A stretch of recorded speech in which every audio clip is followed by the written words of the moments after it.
कई लोग कहते हैं कि हमें गुस्सा बहुत आता है। बहुत सोचते हैं कि गुस्सा न करें, पर हर बार फेल हो जाते हैं। कस्में भी खाते हैं कि अब कभी गुस्सा नहीं करेंगे, पर फिर भी बहुत गुस्सा आता है। क्रोध एक ऐसी चीज है जो आपके प्यारे से प्यारे रिश्ते में भी जहर भर सकता है। क्रोध सबसे पहले आपके मन में जहर भरता है, आपकी जिंदगी में जहर भरता है, आपकी पूरी दुनिया में जहर भर जाता है। जो इंसान क्रोध करता है वो क्रोध करने से पहले भी दुखी रहता है, क्रोध करते समय भी दुख को पाता है और क्रोध करने के बाद भी दुखी होता है। कभी विचार करके देखना, क्या आपको क्रोध करने से कभी खुशी मिली, सुख मिला? क्या आप किसी इंसान को अलाउ करेंगे अपने ऊपर गुस्सा करना, क्रोध करना, कि हमें जो चाहे बोल दे और जैसे चाहे बोल दे? कोई भी व्यक्ति किसी का भी क्रोध पसंद नहीं कर सकता, तो हमारे क्रोध को कोई क्यों स्वीकार करेगा, क्यों पसंद करेगा?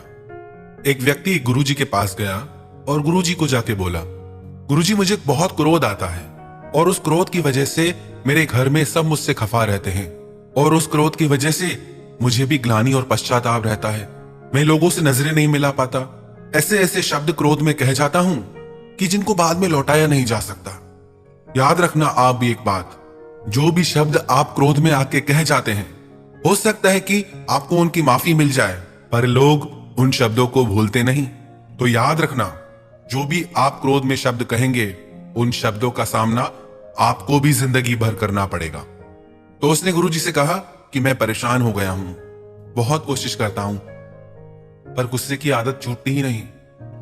गुरुजी ने कहा, एक काम करो, जब भी तुम्हें गुस्सा आए ना, तो बस एक बात याद रखना कि गुस्सा मैं करूंगा, पर कल, आज नहीं करूंगा। जब भी गुस्सा आए, बस इतना संयम मन में रखना कि गुस्सा मैं करूंगा, पर आज नहीं, कल। उसने बोला, गुरुजी इससे थोड़ी गुस्सा शांत हो जाएगा, दूसरे दिन भी तो गुस्सा करूंगा ना। गुरुजी ने कहा, तुम ये करके तो देखो। वो घर गया, उसे किसी बात पे गुस्सा आया, पर उसे गुरुजी की बात याद आई, गुस्सा तो मैं करूंगा, पर आज नहीं, कल। कल तो दूर की बात है, थोड़ी देर ही बाद ही उसका गुस्सा शांत हो गया। याद रखना एक बात, गुस्सा एक धुएं की तरह है, एक बादल की तरह है, जो थोड़ी देर रह के फिर आगे चला जाता है। बस वो थोड़ी देर हमको संयम साधना है, बस वो थोड़ी देर हमको कंट्रोल करना है। हम बर्दाश्त नहीं कर पाते चीजों को। कई लोग कहते हैं कि हम गुस्सा करते नहीं, लोग हमें गुस्सा दिला देते हैं। तुम कोई टीवी हो क्या जो किसी ने रिमोट कंट्रोल में जैसा चैनल चलाया और तुमने प्रोग्राम देना शुरू कर दिया? लोग आजकल इतने हल्के क्यों हो गए हैं? कितना आसान हो गया है आजकल किसी को भी गुस्सा दिलाना और किसी को भी खुश करना इतना मुश्किल क्यों हो गया है? क्योंकि हमारी एक गंदी आदत है, हम हर बुरी बात का ब्लेम दूसरों पे डाल देते हैं कि उसकी वजह से, अगर वो नहीं होगा तो कोई और होगा। या तो ऐसा हो कि आपके लिए पूरी दुनिया ही बदल जाए, दुनिया का एक एक इंसान बदल जाए ताकि आपको गुस्सा नहीं आए, दुनिया की हर चीज बदल जाए, हर नियम बदल जाए, क्योंकि आपको गुस्सा नहीं आए। आपको फिर भी गुस्सा आएगा क्योंकि वो आपके भीतर है। बाहर के लोग तो निमित्त बनते हैं उस गुस्से को बाहर निकालने के लिए, वो तो आपने भर ही रखा है अपने भीतर। बस जरूरत है खुद को पहचानने की, जानने की। जैसे उस व्यक्ति को गुरुजी ने कहा कि गुस्सा कल करना, बस थोड़ी देर का संयम और गुस्सा गायब। कई लोग कहते हैं कि गुस्से को कंट्रोल नहीं किया जा सकता। गुस्सा कोई रोकने वाली चीज थोड़ी है, जब आता है तो आ जाता है, फिर नहीं दिखाई देता कौन छोटा कौन बड़ा, आपको सब दिखाई देता है। आप उसी पे ही गुस्सा करते हो जो आपसे कमजोर हो, जो आपसे छोटा हो। अपने बॉस के ऊपर गुस्सा करके दिखाओ, किसी पहलवान के ऊपर गुस्सा करके दिखाओ, जो आपसे शक्ति में ज्यादा हो, बल में ज्यादा हो, उस पे गुस्सा करो। गुस्सा हम कमजोर पे ही करते हैं। जो व्यक्ति हमसे बल में बड़ा है, पद में बड़ा है, शक्ति में बड़ा है, वो चाहे कैसा भी गलत चले हमारे साथ, वहां गुस्सा नहीं आता हमें, क्योंकि पता है कि यहां हमें नुकसान हो जाएगा। इसका मतलब गुस्सा भी हम चॉइस से करते हैं कि किस पे करना है, किस पे नहीं करना है। तो याद रखें एक बात कि गुस्सा आपकी चॉइस है। आप चाहे तो गुस्सा करें और आप चाहे तो उस गुस्से को रोक सकते हैं, पर जो हमसे शक्ति में बड़ा है उसके सामने हम गुस्सा कर नहीं पाते, और जो हमसे कमजोर है उससे अपनी शक्ति दिखाते हैं।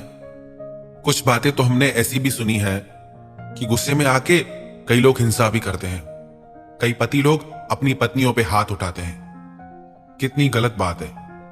जो व्यक्ति अपने ही परिवार के सदस्यों पे हिंसा करे उसे मनुष्य कैसे कहा जाएगा। हमारी एक प्रार्थना सभी माताओं बहनों से है, आप भी अपने जीवन में हिंसा का विरोध कीजिए, चुप करके मत सहिए। जब आपके साथ पहली बार ऐसा हो तभी रोक दीजिए, इससे आदत मत बनने दीजिए। अपनी शक्ति आप खुद बनिए। ऐसी बहुत बातें सुनते हैं, बहुत माताओं बहनों पे अत्याचार भी होता है। इस इंतजार में मत बैठे रहिए कि कोई आएगा आपकी रक्षा के लिए। सबसे पहले आप खुद की रक्षा खुद करना सीखिए। पहली बार में ही विरोध कीजिए, रोकिए कि नहीं, ये चीज हम नहीं सहेंगे, हम हिंसा नहीं सह सकते। कुछ कुछ तो ऐसे भी किस्से सुने हैं, इतना दर्द है उनमें जिन्हें बयां भी नहीं किया जा सकता। कैसे लोग इतने निर्दयी हो सकते हैं।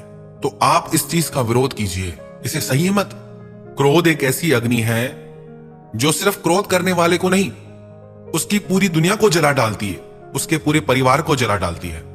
क्रोधी इंसान के साथ रहना साक्षात नरक में रहने के समान है। एक घर में एक सास अपनी बहू पे बहुत क्रोध करती थी, बहुत गुस्सा करती थी। बहू बेचारी चुप करके सब सहती थी, पर वो बहुत परेशान और दुखी रहने लगी। सोचने लगी, आखिर कब तक सहूंगी मैं, कब इन बातों का अंत होगा। एक दिन उसके शहर में एक महात्मा आए। उसने महात्मा को सारी बात बताई। महात्मा ने कहा कि जब तुम्हारी सास तुम पे गुस्सा करे ना, तो तुम उसकी वो आवाज रिकॉर्ड कर लेना, और जब भी वो दूसरी बार गुस्सा करने लगे, क्रोध करने लगे, तो उसकी वो रिकॉर्डिंग उसके सामने चला देना। वो बोली ठीक है। उसने वैसा ही किया। उसकी सास ने जैसे ही गुस्सा किया, उसने सारी रिकॉर्डिंग कर ली। दूसरी बार जैसे ही उसकी सास गुस्सा करने लगी, उसने वो रिकॉर्डिंग चला दी। उस आवाज को सुनकर उसकी सास को बहुत अजीब लगा। उसने अपनी बहू से पूछा, ये कौन है? इतनी गंदी आवाज, इतने गंदे गंदे शब्द कौन बोल रहा है? किसकी आवाज है? इतने गंदे शब्द हैं, मेरे कानों में चुभ रहे हैं। कौन है ये? मुझे क्यों सुना रही है ये?